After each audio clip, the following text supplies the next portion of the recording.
worldwide. Got some news from the NBA. Let's talk about the NBA after the trade deadline. Well, the biggest trade a couple of days ago was DeMarcus Cousins to the Pelicans.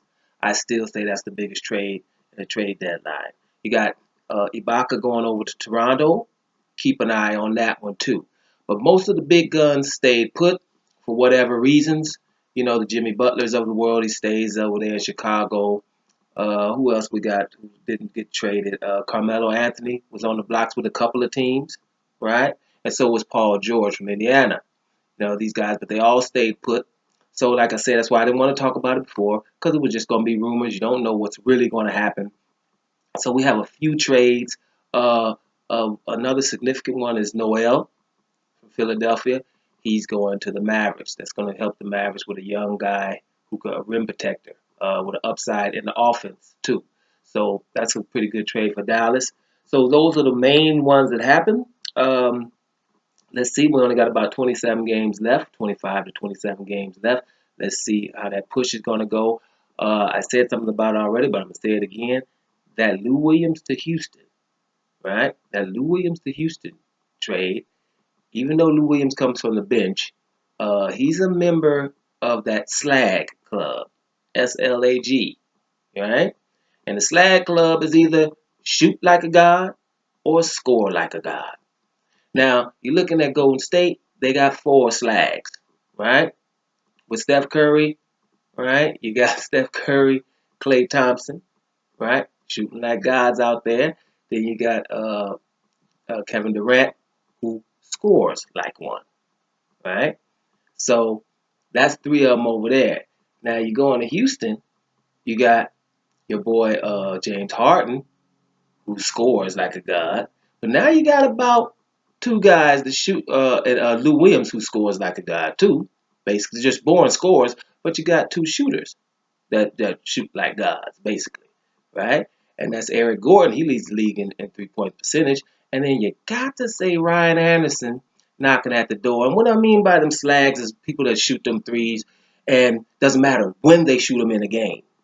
The crowd is already up because that's a good shot for the team. You know, layups for other people, not layups for NBA players, but a very high percentage shot, especially if it's a short corner three. But a slag, he can shoot it from anywhere, and the crowd is up. The team is up. They're already putting up the 3-point signs, right? Those are those guys, you know, the Kyle Curvers of the world, the J.J. Reddicks of the world, those kind of guys.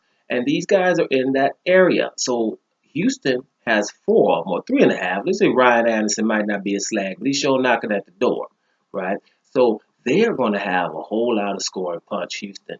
And that's going to be a good series, whoever they play in that second round of their playoffs, provided they don't get upset. But that's a good trade, too. Now, you got a couple of injuries. Porzingis for New York hurt his ankle, and I don't know how long he'll be out, but he's a young man. They heal. They heal quick. And Casper in his for New Orleans going over there with DeMarcus Cousins, his first game he injured his thumb, I think it is. Yeah, so he'll be out for a while. So those are the news of that. Another small trade is that OKC trade. They got Taj Gibson from Chicago, and who else they get? McDormick. And they got rid of Payne, Laverne, and my boy Morrow. Now I'm not sure. I'm a little bit indifferent on this. I'm just hoping McDormick can score the basketball on this team here, because what they basically said is, okay, in the middle we're going to be definitely formidable. We're going to try to score in the paint with our Steven Adams when Cantor comes back and Taj Gibson, right? But you needed scoring there, and you got rid of two guys that can at least shoot the ball with Laverne and Morrow with that quick release. McDermott is going to have to do some things, because like I told you guys before, Westbrook, when he kicks that ball out to the three-point line, it's not going in to whoever he passes it to.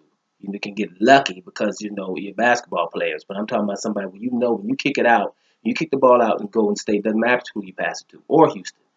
You have a good chance of it going in. You have shooters surrounding those guys, the high pick and roll. In OKC, it's a little bit different, and I don't know if this trade helps that in that aspect. We'll see going forward. I would like to see them get a little bit more O, right? But we'll see what happens. So let me see, is there anything I missed over here? No, that seems that's about it. Let's just sit back, you guys, and enjoy the NBA these last 24, 25 games or 27. It's going to be some nice things going forward because a lot of teams are still jockeying for those seventh and eighth positions. A lot of teams did pack it in. They said, no, we're going to see what's up this year. And that's good for us, the fan. So let's enjoy. Doma Sports Talk Worldwide, and I'm up out of here.